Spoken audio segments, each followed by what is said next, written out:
जय हिंद दोस्तों, आप सभी का स्वागत है आपके अपने यूट्यूब चैनल एसजी स्टडी पे। दोस्तों आज हम शुरू कर रहे हैं स्टैटिक जीके और आज स्टैटिक जीके में हम लोग पढ़ेंगे मेरे भाई शास्त्रीय नृत्य क्लासिकल डांस के बारे में पढ़ने वाले हैं।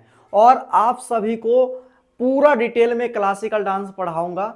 चाहे आप जिस एग्जाम की तैयारी कर रहे हैं वो सारे एग्जाम में ये क्लास आपको काम आने वाला है। तो चलिए क्लास को शुरू करते हैं और सबसे पहले हम लोग बात करते हैं क्लासिकल डांस क्या है। ठीक है, सबसे पहले ये जानेंगे।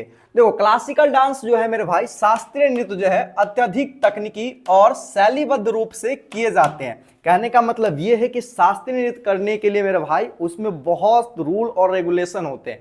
ऐसे नहीं उठे और ऐसे ऐसे करके हाथ हिला दिए डांस कर लिए, वो बिल्कुल भी नहीं चलेगा मेरे भाई। इसमें बहुत सारे मेरे भाई क्या चीज है, तकनीकी है, शैलीबद्ध है, तब जाके ये होता है शास्त्रीय नृत्य। अब देखो मेरे भाई शास्त्रीय नृत्य का जो उत्पत्ति है ना, उत्पत्ति कहां से हुआ है, वो हुआ है नाट्य शास्त्र से। कहां मेरे भाई, नाट्य शास्त्र में हुआ है। किसका मेरे भाई, शास्त्रीय नृत्य का उत्पत्ति या शास्त्रीय नृत्य का वर्णन जो है नाट्य शास्त्र में आप लोग को देखने को मिलता है। देखो नाट्य शास्त्र जो मेरे भाई इसके जो रचयिता है वो कौन है मेरे भाई, भरत मुनि। नाट्य शास्त्र के जो रचयिता है वो कौन है मेरे भाई, भरत मुनि है। बहुत ही इंपॉर्टेंट क्वेश्चन आप लोग के लिए ये है। ठीक है, अब देखो नाट्य शास्त्र को क्या कहा जाता है मेरे भाई, नाट्य शास्त्र को आप देखोगे नाट्य शास्त्र को, तो नाट्य शास्त्र को पंचवेद के नाम से भी जाना जाता है। किसके, पंचवेद के नाम से किसको जाना जाता है मेरे भाई, नाट्य शास्त्र को जाना जाता है। उसके बाद अगर आप देखोगे मेरे भाई तो नाट्य शास्त्रीय नृत्य के दो मूल पहलू या भाव हैं। कहने का मतलब यह है कि कोई भी डांस करते हैं तो उसमें एक भाव झलकता है मेरे भाई। ठीक है, तो जब शास्त्रीय नृत्य करोगे तो उसमें दो भाव झलकते हैं और पहला जो भाव झलकता है मेरे भाई उसको बोलते हैं, यहां पर आप देखोगे तो लास्य नृत्य बोलते हैं, और दूसरा जो यहां पर देखोगे तो तांडव नृत्य होता है। ठीक है, तो ये दो तरह के क्या होते हैं मेरे भाई, भाव झलकते हैं जब आप शास्त्रीय नृत्य करोगे तो। अब लास्य नृत्य होता क्या है मेरे भाई, उसमें कौन से भाव देखने को आपको मिलता है, तो इसमें आपको कोमलता, सुंदर और कामुकता को क्या करता है मेरे भाई, लास्य नृत्य जो है दर्शाता है क्लासिकल डांस के अंदर। दूसरा देखोगे मेरे भाई तांडव नृत्य में क्या होता है, तांडव जो नृत्य है वो किस चीज को दर्शाता है, वो क्रोध यानी कि गुस्सापन को दर्शाता है मेरे भाई। ठीक है, तांडव नृत्य। ठीक है, तो इनसे क्वेश्चन आपके एग्जाम में बनते हैं, जैसे कि आपको देखोगे आगे मैं जब पढ़ाऊंगा डिटेल में, जब कोई एक टॉपिक उठाएंगे भारतनाट्यम या कुछ भी, तो उसमें पूछा जाता है भारतनाट्यम का जो मतलब कि भाव क्या है, इस तरह से क्वेश्चन बनते हैं। वो सब कुछ मैं आपको दिखाऊंगा, बस आप वीडियो को पूरा देखना। अभी देखो दूसरा चीज हम लोग बात करते हैं मेरे भाई, ये तो हो गया मेरे भाई ये शास्त्रीय नृत्य के दो मूल पहलू या भाव हो गए। अब देखो सबसे पहले हम लोग शास्त्रीय नृत्य को दो तरीके से पढ़ेंगे। पहला तो हम लोग शास्त्रीय नृत्य और उसके जो राज होते हैं, ठीक है, वो पढ़ेंगे, और दूसरा हम लोग पढ़ेंगे मेरे भाई शास्त्रीय नृत्य जो कि डिटेल में पढ़ना है। ठीक है, बिल्कुल डिटेल में पढ़ेंगे। तो सबसे पहले देखोगे तो सबसे पहला टॉपिक हम कवर करने वाले शास्त्रीय नृत्य और उसके जो राज हैं उनको कवर करेंगे। तो सबसे पहले हम लोग बात करते हैं मेरे भाई, भारत में कुल कितने शास्त्रीय नृत्य हैं। ये बहुत बार आपके एग्जाम में पूछा गया क्वेश्चन है, बहुत बच्चे कंफ्यूज होते हैं 8 होगा या 9 होगा, ये भी आज हम आपको क्लियर कर देने वाले हैं। देखो भारत में अगर आपसे पूछा जाए कुल कितने शास्त्रीय नृत्य है तो 8 शास्त्रीय नृत्य है। देखिए शास्त्रीय नृत्य कौन जोड़ता है, किसके द्वारा बताया जाता है कि ये शास्त्रीय नृत्य होगा, तो देखो भारत में मेरे भाई संगीत नाट्य अकादमी है ना मेरे भाई, यही डिसाइड करता है कि कौन शास्त्रीय नृत्य होगा। तो संगीत नाट्य अकादमी जो है मेरे भाई केवल और केवल 8 शास्त्रीय नृत्य को क्या मानता है मेरे भाई, भारत में शास्त्रीय नृत्य मानता है। ऐसे 9 शास्त्रीय नृत्य माना जाता है। जैसे 9वां जो शास्त्रीय नृत्य होगा मेरे भाई वो होता है छौ होता है। छौ आपको पता होगा, छौ एक आप लोग को बता दूं शास्त्रीय नृत्य बहुत लोग इसे मानते हैं। इसका वर्णन आप लोग को नाट्य शास्त्र में भी आपको देखने को मिलेंगे। लेकिन छौ को अगर पूर्ण रूप से देखा जाए मेरे भाई तो ये मेरे भाई क्या चीज है, अर्ध शास्त्रीय नृत्य है। क्या है, अर्ध शास्त्रीय नृत्य है आपको छौ। ठीक है, तो इस बात को ध्यान रखिएगा। तो मेनली जो है मेरे भाई अगर पूछा जाए मेनली जो है भारत में कितने शास्त्रीय नृत्य है तो याद रखिएगा 8 ही है। ये जो है मेरे भाई ये 6 को जो है संगीत नाट्य अकादमी जो है इसे नहीं मानता है। इसे क्या नहीं मानता है, शास्त्रीय नृत्य नहीं मानता है। लेकिन बहुत सारे लोग कहते हैं कि 9वां शास्त्रीय नृत्य जो है 6 है। लेकिन याद रखिएगा एग्जाम में क्वेश्चन आएगा तो आपको सिर्फ और सिर्फ 8 मार्क आना है, 9 बिल्कुल मत मानिएगा। 6 अगर देखा जाए तो ये 3 स्टेट में होता है, आपको मैं क्लियर करके बता दूं। इन 3 स्टेट कौन सा है, पहला आप लोग देखोगे तो यहां पर सरायकेला हो जाएगा, सरायकेला जो कि आपको पता होगा मेरे भाई कहां पर यह है, झारखंड में। कहां है, झारखंड में आपको देखने को मिलेगा। ठीक है, दूसरा जो यहां पर आप स्टेट देखोगे मेरे भाई तो दूसरा यहां पर हो जाएगा मेरे भाई, यहां पर पुरुलिया। पुरुलिया, पुरुलिया का छऊ, ठीक है। पुरुलिया का जो छऊ है मेरे भाई वो कहाँ होता है, बंगाल में होता है। और तीसरा जो है मेरे भाई, तीसरा एक और होता है, वो कहाँ पर होता है मेरे भाई, तीसरा होता है मयूरभंज, मयूरभंज में, जो कि मेरे भाई कहाँ पड़ता है, उड़ीसा में। कहाँ पड़ता है, उड़ीसा में। तो ये 3 जगह पे मेरे भाई क्या किया जाता है, छऊ डांस को मतलब मनाया गया है 3 स्टेट में, ठीक है। तो ये छऊ डांस है जो कि 9वां शास्त्रीय नृत्य है, लेकिन इसे संगीत नाटक अकादमी द्वारा मान्यता प्राप्त नहीं है। सिर्फ और सिर्फ 8 शास्त्रीय नृत्य को मान्यता प्राप्त है। और अभी हम आगे पढ़ेंगे उन्हीं 8 शास्त्रीय नृत्य के बारे में अभी पढ़ेंगे। चलिए इसे पूरा मिटाते हैं। और आप लोग क्या करना मेरे भाई, मैं हट जा रहा हूं, एक बार स्क्रीनशॉट आप लोग ले लो और नोट कर लेना। तो आप लोग स्क्रीनशॉट ले लियोगे। अब चलते हैं, मिटाते हैं और आगे के जो भी क्लास है वो करवाते हैं। तो मेरे भाई अब हम देखेंगे शास्त्रीय नृत्य और उसके राज। टोटल 8 शास्त्रीय नृत्य होता है, मैं आपको पहले ही बता रखा हूं। तो सबसे पहले आप लोग देखोगे तो यहां पर देखोगे तो भारतनाट्यम है। तो भारतनाट्यम किस स्टेट का शास्त्रीय नृत्य है मेरे भाई, तो वो हो जाएगा तमिलनाडु, ठीक है। अब देखो बहुत सारे बच्चे के मन में एक सवाल और चल रहे होंगे, सर इसको ट्रिक से याद करवा दीजिए। मैं आपको बता दे रहा हूं मेरे भाई, बिना ट्रिक आप लोग याद करने की कोशिश कीजिए, क्योंकि ट्रिक काम तभी करेगा जब आपको पूरा अच्छे तरीके से याद रहता है, तभी जाके आपका ट्रिक भी वर्क करता है। तो पहले आप खुद से याद कीजिए, फिर आप अपने मन से कोई भी ट्रिक बनाइए और उसको याद कीजिए। ऐसे कुछ ट्रिक होंगे तो मैं वो भी आपको बताऊंगा। तो पहला आप याद रखिए कि पहला भारतनाट्यम है। भारतनाट्यम कहाँ का शास्त्रीय नृत्य है, तो तमिलनाडु का। दूसरा मोहिनीअट्टम, मोहिनीअट्टम कहाँ का शास्त्रीय नृत्य है मेरे भाई, तो वो केरल का है। कथकली कहाँ का शास्त्रीय नृत्य है मेरे भाई, तो कथकली आप लोग देखोगे तो केरल का। केरल का 2 शास्त्रीय नृत्य हो जाता है, पहला आप लोग देखोगे तो मोहिनीअट्टम और दूसरा यहाँ पर देखोगे तो कथकली। ये 2 शास्त्रीय नृत्य जो है मेरे भाई वो केरल स्टेट के हैं।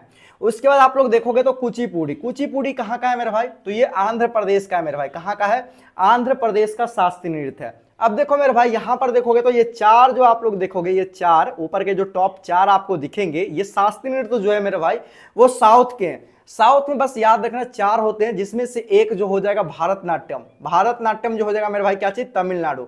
अब इसको याद करना है मेरे भाई, तो भारत और अंतिम में नाडु याद रखो। भरतनाडु, भरतनाडु बोलोगे तो भरतनाट्यम और तमिलनाडु, भरतनाडु। इस तरह से आप याद रख सकते हो। अगर ट्रिक आपको चाहिए तो भरतनाडु, और ऐसे भरतनाडु 2-3 बार बोलोगे तो अभ्यास हो जाएगा बोलते बोलते, और फिर आप याद कर सकते हो भरतनाट्यम। जैसे ही बोलोगे वैसे ये भरतनाट्यम से याद आएगा नाडु, तमिलनाडु, ठीक है। तो ये पहला याद रख सकते हो। दूसरा यहाँ पर आप लोग देखोगे मेरे भाई मोहिनीअट्टम, मोहिनीअट्टम और कथकली। देखो कली जो वर्ड है ना, ये गजरा देखोगे बालों में जो कली होता है, वो गजरा जो है कहाँ के लोग लगाते हैं, वो साउथ के, केरल के लोग बहुत ज्यादा लगाते हैं। तो कली से आप याद रख सकते हो, कथकली से वो केरल याद रख सकते हो। और गजरा कौन लगाती है मेरे भाई, लड़की लगाती है, जिसका नाम क्या है, मोहिनीअट्टम। क्या नाम है, मोहिनी नाम है, ठीक है। तो मोहिनी जो हो जाएगा मेरे भाई वो कहाँ का हो जाएगा मेरे भाई, वो अभी केरल का हो जाएगा। तो आपको ये याद हो गया। अब देखो कुचिपुड़ी है, कुचिपुड़ी कहाँ का होगा, देखो कुचिपुड़ी मतलब कि कच्चा पूड़ी याद रखो, कच्चा पूड़ी। कच्चा पूड़ी कौन बनाएगा, जो अंधा व्यक्ति होगा। कौन होगा,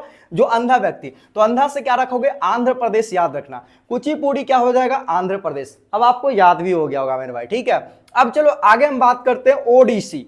ओडिसी जो होगा मेरे भाई, नाम से ही पता चल रहा है कहाँ का होगा मेरे भाई ओडिसी, ये होगा मेरे भाई उड़ीसा का होगा। कहाँ का होगा, उड़ीसा का होगा।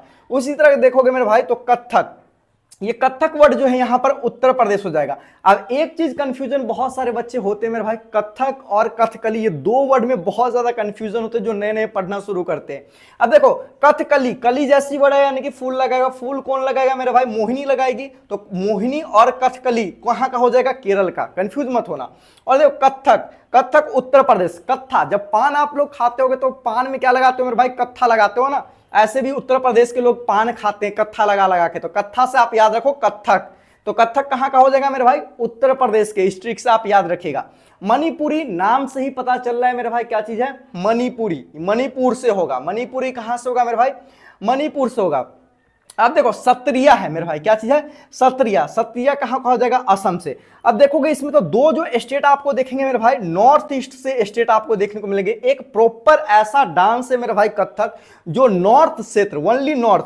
अगर पूछेगा ओनली नॉर्थ का कौन सा है मेरे भाई, तो ये उत्तर प्रदेश आपको देखने को मिलेगा। तो 4 आपको साउथ में हो जाएंगे, एक नॉर्थ में, एक यहाँ पर नॉर्थ ईस्ट के 2 हो जाएंगे, और ये हो जाएगा आप लोग का साउथ ईस्ट साइड बोल सकते हो, ठीक है। तो ये हो जाएगा ओडिसी। अब ये 8 जो शास्त्रीय नृत्य है किस स्टेट के, वो आपके मुंह पे इजीली हो गए होंगे मेरे भाई, ठीक है। अब यहां पर ध्यान दीजिएगा मेरे भाई, अब इनमें से आप लोग को अब डिटेल में पढ़ाएंगे हम भारतनाट्यम को, वैसे ही करके आपको सारे जो 8 क्लासिकल डांस है उन सबको हम पढ़ाने वाले हैं। तो चलिए अभी हम शुरू करते हैं भारतनाट्यम को और उसको डिटेल में बताते हैं। तो सबसे पहले हम लोग पढ़ेंगे मेरे भाई भारतनाट्यम को। भारतनाट्यम को देखोगे तो भारतनाट्यम कहाँ पे होता है मेरे भाई? तमिलनाडु में। कहाँ होता है मेरे भाई? तमिलनाडु में होता है, आप याद रखिएगा। देखिए भारतनाट्यम का पुराना नाम इसका क्या है? सादिर नृत्यम। देखो भारतनाट्यम जो नाम पर आना, उससे पहले इस नृत्य को सादिर नृत्यम बोला जाता था। अभी भी कुछ ऐसे क्षेत्र जहां पर सादी नृत्य के नाम से ही जाना जाता है भारतनाट्यम को, ठीक है। देखो भारतनाट्यम जो है भारत का सबसे प्राचीन शास्त्रीय नृत्य है। कौन सा है? सबसे प्राचीन शास्त्रीय नृत्य आपको पूछे भारत का कौन सा है मेरे भाई, तो वो हो जाएगा हमारा भारतनाट्यम हो जाएगा, ध्यान रखिएगा। ये भारतनाट्यम का जो उत्पत्ति हुआ है ना मेरे भाई, आज से लगभग 2000 वर्ष पहले, आज से ठीक 2000 वर्ष पहले ही मेरे भाई भारतनाट्यम नृत्य का जो है उत्पत्ति हो गया था। इस बात को आप ध्यान में रखिएगा। देखो यह नृत्य जो है ना देवदासियों द्वारा किया जाता है। कहने का मतलब यह है कि भारतनाट्यम नृत्य जो है किनके द्वारा किया जाता था? तो देवदासी के द्वारा किया जाता है। देवदासी कहने का मतलब क्या है मेरे भाई? देवदासी उनको कहा जाता था जो कि देवताओं के दासी होते थे। देवताओं मतलब भगवान के जो दासी होते थे ना, उन्हीं को देवदासी कहा जाता था। देवदासी जैसे कि जहां पे एक मंदिर है, ठीक है, मंदिर में क्या किया जाता था? छोटे छोटे लड़कियों को जो बुलाया जाता था वहां पर, और उसी मंदिर में उन लड़कियों को रखा जाता था। जब वो मंदिर के अंदर आती थी तो उनके गले में क्या किया जाता था मेरे भाई? पीला पीला धागे, रेशम बोल सकते हो, उसको गले में डालकर उसको नृत्य के अंदर रखा जाता था। और इनसे ही क्या करवाया जाता था मेरे भाई? जो भारतनाट्यम डांस है वो कराया जाता था। तो इन्हीं को देवदासी बोलते हैं। और देवदासी द्वारा इस डांस को किया जाता था। कौन से डांस को? भारतनाट्यम को। इसलिए इस डांस को क्या कहा जाता है मेरे भाई? दासी अट्टम नृत्य भी कहा जाता है। भारतनाट्यम डांस को क्या कहा जाता है मेरे भाई? दासी अट्टम नृत्य भी कहा जाता है। इस बात को ध्यान रखिएगा। इसके अलावा एक और इसका अन्य नाम है मेरे भाई, फायर डांस बोलते हैं इसको। क्या सा? भारतनाट्यम को कौन सा डांस बोलते हैं? अग्नि डांस भी बोलते हैं, अग्नि नृत्य भी बोलते हैं। क्यों? क्योंकि इसमें जो हमारा बॉडी का जो भी अग्नि है ना, वो बाहर निकलता है डांस करने से, ठीक है। तो इसलिए इसको फायर डांस भी कहा जाता है। इस बात को आप ध्यान में रखिएगा। अब देखिए मेरे भाई, भारतनाट्यम जो नृत्य है हम लोग का, उसका अध्ययन मतलब कि उसका कैसे अध्ययन करना है, उसका स्रोत 2 चीजों से मिलता है। एक तो हम लोग का जो नाट्य शास्त्र हो गया उससे मिलता है, और दूसरा मेरे भाई अभिनय दर्पण है। यहां से इसके नृत्य के अध्ययन के बारे में जानकारी प्राप्त होती है। इस बात को ध्यान रखिएगा। उसके बाद आप लोग देखोगे मेरे भाई, ये जो नृत्य है ना, यह नृत्य केवल महिलाओं द्वारा किया जाता है। इसमें कोई पुरुष नहीं होते, ओनली वन महिला। और महिलाओं में सिर्फ केवल एक महिलाओं द्वारा किया जाता है इस नृत्य को। एक ही महिलाओं सारी मुद्रा में डांस करके आपको बताती है। तो ये केवल और केवल एक महिलाओं के द्वारा क्या किया जाता है मेरे भाई? डांस किया जाता है। देखो मैं आपको बताया था कि नृत्य के 2 भाव होते हैं, ठीक है। आप लोग देखोगे तो यहाँ पर लास्य भाव आपको देखने को मिला था। लास्य भाव में आपको क्या देखने को मिला था? जैसे कि मैं आपको बताया हुआ था कि भारतनाट्यम जो डांस है उसमें कौन सा भाव छलकता है। तो उसमें कौन सा भाव झलकता है मेरे भाई? वो लास्य भाव जो है मेरे भाई झलकता है। लास्य भाव में क्या क्या झलकता है? जैसे कि कामुकता, डांस करने से कामुकता, उनका सुंदरम जो चेहरा है, वो सब कुछ क्या होता है मेरे भाई? लास्य भाव के अंदर क्या होता है? छलकता है। तो अगर पूछा जाए कि भारतनाट्यम जो है उसमें कौन सा भाव छलकता है मेरे भाई, तो आप बोल सकते हो लास्य भाव छलकता है उसके अंदर। उसके बाद आप लोग देखोगे तो भारतनाट्यम जो नृत्य हम लोग करते हैं ना, वो टोटल 7 भागों में या 7 अंश में करते हैं, ठीक है। 7 अंश में हम इसको क्या करते हैं मेरे भाई? डांस को करते हैं। पहला जो डांस होता है मेरे भाई, पहला जो स्टेज होता है उसको बोलते हैं अलारिप्पू। यानी कि भारतनाट्यम डांस की जो शुरुआत होता है, यहाँ पर बहुत इंपॉर्टेंट क्वेश्चन है, भारतनाट्यम नृत्य का जो शुरुआत होता है, शुरुआत उसको क्या बोलते हैं? तो अलारिप्पू बोलते हैं। अलारिप्पू से ही भारतनाट्यम डांस की क्या होता है मेरे भाई? शुरुआत होता है। जब कोई भी डांस करना शुरू करती है तो पहला स्टेज होता है, पहला अंश जो होता है वो होता है अलिरप्पू होता है, ठीक है। उसका दूसरा होता है जाति स्वरम, उसके बाद शब्दम है, उसके बाद आप लोग देखोगे तो पदम, जवाली, उसके बाद चौथा यहाँ पर देखोगे वर्णम, और अंतिम 7वां जो भाग होता है थिल्लाना। तो अंतिम जो स्टेज होता है मेरे भाई, अंतिम जो स्टेज होता है भारतनाट्यम करने का, उसको क्या कहते हैं? तो थिल्लाना। तो पहला आप अलारिप्पू याद रखिएगा, जिससे कि भारतनाट्यम की शुरुआत होती हो, और कहां पर जाकर भारतनाट्यम नृत्य खत्म हो जाता है? तो वो थिल्लाना पे। कहां पे? थिल्लाना पे खत्म होता है। तो ये इंपॉर्टेंट, दोनों बहुत ज्यादा इंपॉर्टेंट क्वेश्चन है, उसको आप याद रखिएगा। देखिए भारतनाट्यम जो नृत्य है ना, उसको भारतनाट्यम को ब्रिटिश सरकार द्वारा 1910 में क्या कर दिया गया था मेरे भाई, प्रतिबंध लगा दिया गया था कि ये नृत्य जो है नहीं होगा। ठीक है, उसके बाद अगर आप लोग देखोगे मेरे भाई तो भारतनाट्यम के चित्र, भारतनाट्यम नृत्य जो है हुए हैं, जैसे कि बहुत सारे स्टेज है, मैं आपको बताया हूं कि अभी 7 स्टेज है, तो इन सभी स्टेज का मतलब कि चित्र जो है, भारतनाट्यम जो नृत्य हो रहा है उसका चित्र जो है आप लोग देखोगे तो तमिलनाडु में ही एक मंदिर है, कौन सा, चिदम्बरम मंदिर है। कौन सा, चिदम्बरम मंदिर में आप जाओगे तो वहां पे आपको देखने को मिल जाएगा मेरे भाई क्या चीज, भारतनाट्यम जो नृत्य हो रहा है, भारतनाट्यम जो नृत्य हो रहा है उसके बारे में आपको देखने को मिलेगा, उसके सारे चित्र उसमें देखने को मिलेगा चिदम्बरम मंदिर के अंदर। ठीक है, तो ये चीज आप लोगों को क्लियर हो गया। अब देखो यह जो नृत्य जो है ना, यह नृत्य जो है मंदिरों को समर्पित है, ये मंदिर में स्पेशली नृत्य किया जाता है। कौन सा, भारतनाट्यम जो नृत्य है वो स्पेशली मंदिर के अंदर किया जाता है, इसलिए ये मंदिर को क्या है, ये नृत्य समर्पित है। उसके बाद आप लोग देखोगे तो यह नृत्य जो है शैव धर्म के विचारों को प्रस्तुत करता है। अगर ये नृत्य जो हम करते हैं तो उसमें शैव धर्म के विचारों को क्या होता है मेरे भाई, प्रस्तुत होता है, और ये शिव को समर्पित है। ठीक है, अब देखोगे तो इसमें एक होता है, जब डांस करोगे ना तो उसमें एक मुद्रा बनता है। ठीक है, बहुत सारी मुद्रा होते हैं इसके अंदर, अप्रॉक्स इसमें देखोगे तो जहां तक है याद 32 मुद्रा इसके अंदर होते हैं, जहां तक मुझे पता है, आप एक बार देख लेना, ऐसे मैं नेक्स्ट वीडियो में कंफर्म कर दूंगा। तो देखो कटका मुख हस्त मुद्रा, कटका मुख हस्त मुद्रा जो है इसमें 3 अंगुलियों को जोड़कर ओम का प्रतीक बनाया जाता है। तो यह भी क्वेश्चन पूछा जाता है कि कौन से नृत्य के अंदर ओम का प्रतीक बनाया जाता है डांस करते करते समय, तो ये होगा मेरे भाई कौन सा, ये होगा भारतनाट्यम के अंदर आप लोग को देखने को मिलता है। ठीक है, तो ये क्या है मेरे भाई, एक नृत्य का मुद्रा है जिसमें ओम का क्या किया जाता है, प्रतीक को बनाया जाता है। आई होप कि मैंने आपको पूरे अच्छे तरीके से आपको भारतनाट्यम के बारे में समझा दिया। इससे ज्यादा एक भी क्वेश्चन आपके एग्जाम में नहीं बनेंगे, चाहे आप किसी भी एग्जाम की तैयारी क्यों ना कर रहे हो। ठीक है, तो आपको मैं क्लियर कर दूं, एक बार आप लोग इसका स्क्रीनशॉट ले लीजिएगा, लेना चाहते हो तो आप लोग स्क्रीनशॉट ले लिए होंगे।